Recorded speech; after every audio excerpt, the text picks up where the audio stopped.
खुदा बाप और बेटे और रुल कुदुस के नाम से आमीन। अजीज़ो, आइए हम खुदावंद अपने खुदा का शुक्र करें जिसने आज का ये खूबसूरत दिन हमारी ज़िंदगी में बढ़ा दिया। तो आइए अजीज़ो, हम आज के दिन का आगाज़ बाइबल मुक़द्दस की तलावतों से करें। आज की पहली तलावत इर्मिया नबी का सहीफ़ा, उसका 14वां बाब 17वीं आयत से लेकर 22वीं आयत तक। और तू उनसे ये कलाम कहेगा कि मेरी आंखें रात और दिन आंसू बहाएं और ना थमें, क्योंकि मेरी उम्मत की बाकरा बेटी बड़ी शिकस्तगी से मारी गई, ऐसी ज़रब से जो नहायत दर्द अंगेज है। अगर मैं मैदान में बाहर जाऊं तो देख तलवार के मकतूल हैं, और अगर मैं शहर के अंदर आऊं तो देख काल के मारे हुए हैं। यहां तक कि नबी और काहिन मुल्क में पागल बनकर आवारा फिरते हैं। आया तूने यहूदा को बिल्कुल रद्द कर दिया? क्या तुझे सहून से नफरत है? तू हमें क्यों मारता है? हमारे लिए शिफा क्यों नहीं? हम सलामती के मुंतजिर हैं पर कुछ फायदा नहीं, और शिफा पाने के वक्त देख दहशत है। ऐ खुदावंद, हम अपनी शरारत का और अपने बाप दादा की बदी का इकरार करते हैं कि हमने तेरा गुनाह किया। अपने नाम की खातिर हमें फेंक ना दे, और अपने जलाल के तख्त की तहकीर ना कर। अपना जो अहद हमसे है उसे याद रख, उसे ना तोड़। क्या कौमों के बुतों में से कोई है जो मींह बरसाए, या क्या आसमान तरशा करेगा? क्या फक्त तू ही नहीं? ऐ खुदावंद हमारे खुदा, हम तेरे ही मुंतजिर हैं, क्योंकि तू ही ये सब कुछ करता है। पाक कलाम का पढ़ा और सुना जाना हम सब के लिए बाइसे बरकत हो। खुदा का शुक्र हो।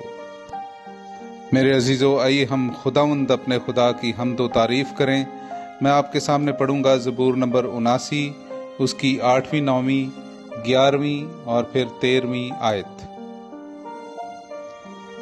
मुकद्दमीन के गुनाह हमारे खिलाफ याद ना कर, तेरी रहमत जल्द हम तक पहुंचे, क्योंकि हम तो बहुत ही जलील हो गए हैं।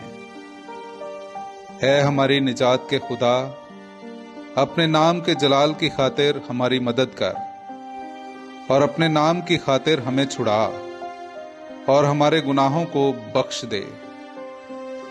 असीरों का कराहना तेरे हजूर तक पहुंचे, अपने बाजू की कुव्वत से मरने वालों को बचा ले।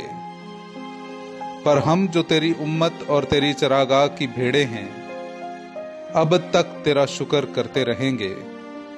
हम नस्ल दर नस्ल तेरी सिताइश बयान करते रहेंगे। पाक कलाम का पढ़ा और सुना जाना हम सब के लिए बाइसे बरकत हो। खुदा का शुक्र हो। मेरे अजीजों, आइए हम आज का अंजीली इक्तबास सुनते हैं। मुकद्दस मत्ती की अंजील, उसका 13वां बाब 35वीं आयत से लेकर 43वीं आयत तक।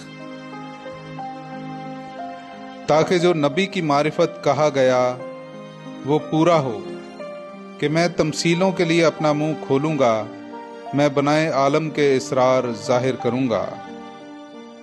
तब वो हुजूम को छोड़कर घर में गया, और उसके शागिर्दों ने उसके पास आकर कहा कि खेत के जवान की तमसील हमें समझा।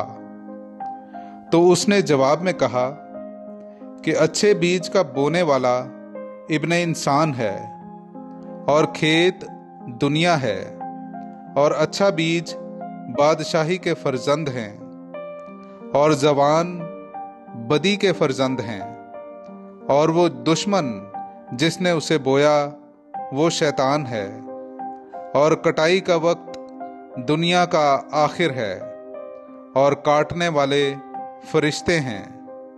बस जिस तरह जवान जमा किया जाता और आग में जलाया जाता है, ऐसा ही दुनिया के आखिर में होगा।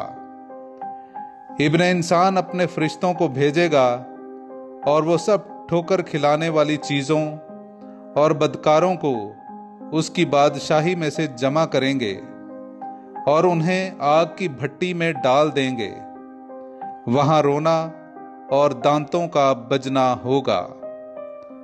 تب راست باز اپنے باپ کی بادشاہی میں سورج کی مانند چمکیں گے۔ جس کے کان ہوں وہ سن لے۔